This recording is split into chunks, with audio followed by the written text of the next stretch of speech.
don't mean to be that guy, but Oliver Bearman is overrated. Following on from the Chinese Grand Prix where he finished P5, which was absolutely brilliant, and also in the sprint, I think he got P8. There's been a lot of noise about Oliver Bearman, and I've been hearing talk about how he was the best driver and the driver of the day. I'm sitting there thinking, excuse you? How have you not come to that decision? How have you not come to that conclusion? I don't believe for 1 second in the Chinese Grand Prix he was the best driver. I don't believe he was the driver of the day. There are so many things that are in play here that we have to discuss regarding Oliver Bearman's good performance at the Chinese Grand Prix. Now, understand what I'm saying. I'm not saying he's bad. I'm not saying he's average. I just think he's a little bit overrated. The reason why I'm even making this video and why it's kind of struck me is because I made a video about Kimi Antonelli, about how superb he was, about how he's Formula One's best young driver. And people in the comment section and even the Formula One world were very much like, no, Oliver Bearman is the guy. He's the #1 best driver in Formula One in terms of the youngsters. And I simply disagree. And then I see Formula One do their own power rankings, okay, of the Chinese Grand Prix.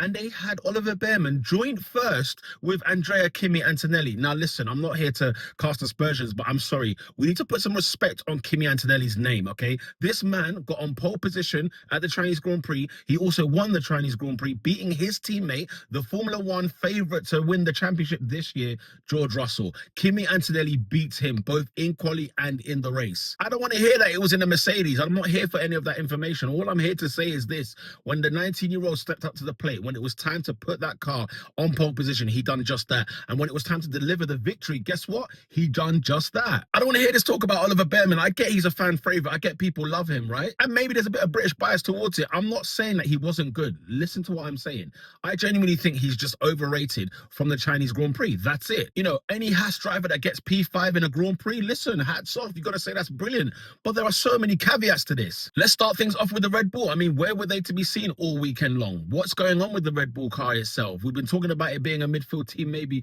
for 2026. And without those Red Bulls being in contention near the front end of the grid, listen, that's 2 extra places up for grabs. And don't get me wrong, I'm not here to blame Haas for Red Bull's misfortunes or lack of execution. Listen, that's on Red Bull. That's another video for another day. But you have to take these things into consideration. We can't act like and pretend that Red Bull are not part of the reason as to why Haas are further up the grid. And you say, okay, fine, Peter, what about Red Bull? Let's move on to the next one. Well, how about McLaren? How about the fact that they didn't even start the Grand Prix? 2 drivers who started ahead of Oliver Bearman on the grid didn't even make the formation lap. And again, I'm not saying let's blame Haas for McLaren's mess up, okay? That's their own issue. They've got to deal with that own problem themselves.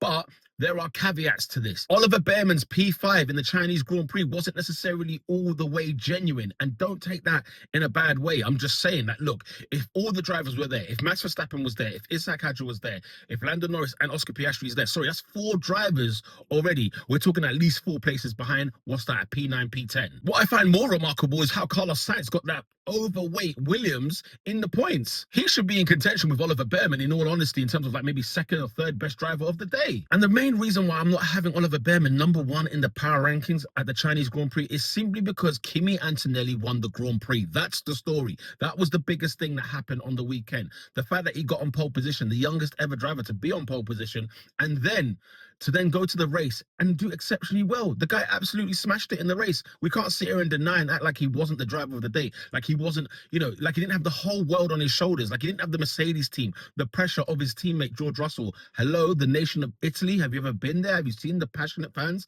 that they've got down there in Italy? The man from Bologna, and the guy's holding it down better than Ferrari are. He's waving the Italian flag. Hear what I'm saying? Oliver Bearman, sure, he's an absolutely top talent, okay? And he could become a very, very top driver. But let's pump the brakes on Oliver Bearman, okay? Let's just pump the brakes on him. Let's wait till he gets to that Ferrari move, for example, and we see how he can handle that pressure. Let's see what it's going to be like weekend after weekend with a teammate with either like, you know, Lewis Hamilton or Charles Leclerc, a proper teammate as well. No disrespect to Esteban Ocon. And also there's no pressure on the Haas team at this moment in time. What we want to see is when the pressure is on, can Oliver Bearman live up to the billing?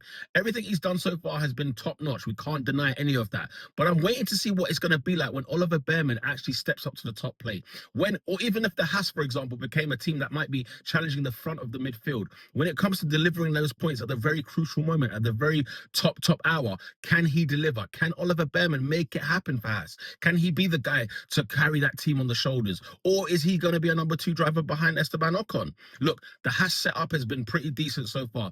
Ayo Komatsu has done a superb job in what he's done in that Haas team. Yeah, we cannot deny any of those things. But I'm not going to sit here and pretend and act like the the shine should go to Oliver Bearman at the Chinese Grand Prix. It just simply cannot be the case. Oliver Bearman was brilliant in the Chinese Grand Prix, but he's definitely not the best younger in F1, and he's definitely not the #1 driver at the Chinese Grand Prix in those power rankings according to F1. Listen, guys, you don't need to just peel it back a little bit. We can't overstep the mark with this, okay? And we cannot underestimate what Kimi Antonelli done at the Chinese Grand Prix. Like, the sprint weekend as a whole, like, it's not even like, oh, you know what, George Russell had a bad day in China. He doesn't like China, something like that. Maybe something like that took place. No, because in the sprint, guess what? George Russell was on fire.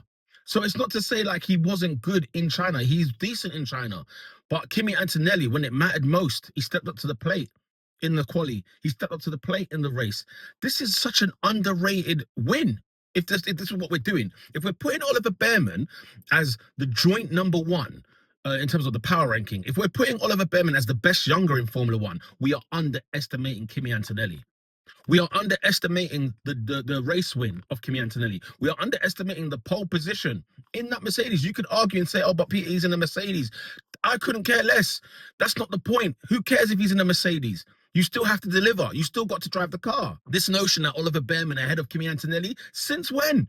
It's never been the case. I don't want to hear about what happened in F2 and F3 because we're in Formula One right now. And from what I've been seeing, Kimi Antonelli has held his own since he's been in Formula One. And it's not to say that this guy hasn't had his ups and downs. Of course he has. He's been through the mire. But you know what's so funny about Kimi Antonelli? And this is the thing, the true test and metal of a Formula One driver. When it goes down, yeah, when it hits the fan, how do they respond? How do they bounce back? That's what I want to see when it comes to these Formula One drivers. That's what I want to see when it comes to these rookies. And we're talking about the best youngers in Formula One. Ishak Hadja is a brilliant driver, but when it goes down, how does he respond? That's the kind of situation he's in right now with the Red Bull team. Oliver Bearman is riding high. Listen, Oliver Bearman, in the last, maybe 5 races, if you include last year, has been in the points. He's been killing it, right? So let's see when the Haas isn't doing so well, or when he moves into a team where there's much more pressure, where the lights are on him. Because the truth of the matter is, the lights ain't really on him. Let's just be fair. Let's just have it right. He's not in a top team in Formula One. He's not fighting at the front end. He's barely fighting in the front of the midfield. He's more or less in the midfield pack at this moment in time. So we have to wait and see and give it time with Oliver Bearman.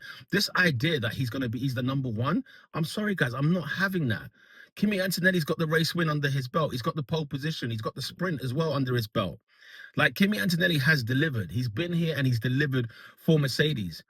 And remember all that talk, bear this in mind as well. Like, remember that Max Verstappen talk with Mercedes and Toto? Do you remember all that flirting that was going on over there? How do you think that would have made Kimi felt? And also, this was at a time when Kimi was not doing too great last year in the European races. Now, the European races are still to come, so we have to wait and see how Kimi adapts, if he has adapted, if he's learned from those mistakes. But if there's anything I've learned about this guy, he's shown more mettle to me than Oliver Bearman has.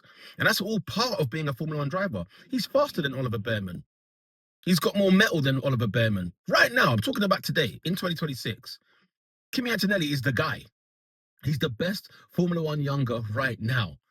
Oliver Bearman is a top driver and he could become the best. I have to see it. The proof has to be in the pudding.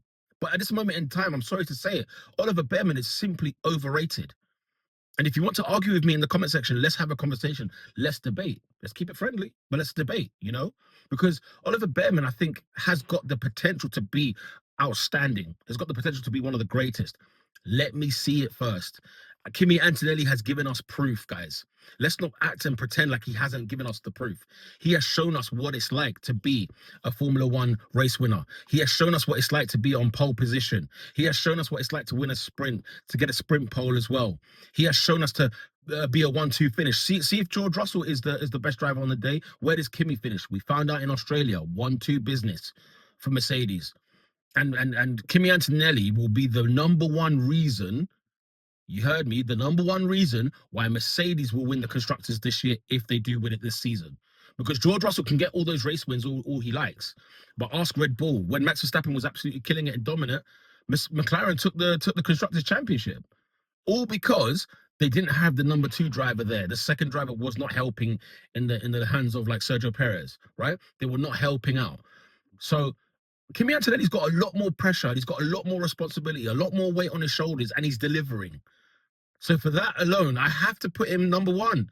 It's not even a debate. And with Oliver Bearman, We have to wait and see. Bearman is all potential, potential, potential. And I can hear you screaming now, but he got P5 in China, Peter.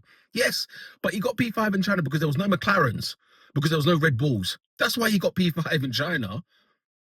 And then it's not a disrespect to him either. He's in a Haas, for goodness sake, right? He's in a Haas. What I find more impressive is that the science got in the Williams at P9. That's more impressive. The car's overweight, and he still manages to pass how many cars to get to that part of the grid? The Williams is a shambles this year. It's overweight. He needs to do some cardio. It's overweight. And yet, Carlos Sainz managed to get that in the points. That's a story. Oliver Bearman finishing in the points, finishing P5 is brilliant. It's good. And I'm not taking anything away from that. But let's pump the brakes. Kimi Antonelli is still the best young driver in Formula One. And Oliver Bearman, at this moment in time, I think he's a little bit too overrated. If you agree with me, smash a like on the video and subscribe to the channel if you like Formula One content like this. If you disagree, let's get in the comment section. Let's have a debate. Let's have a conversation. Maybe you might teach me some things here that I might have to maybe change my mind later on down the road. I doubt that I will, but listen, Oliver Bearman is a top driver. Let's have it right. But he's simply overrated.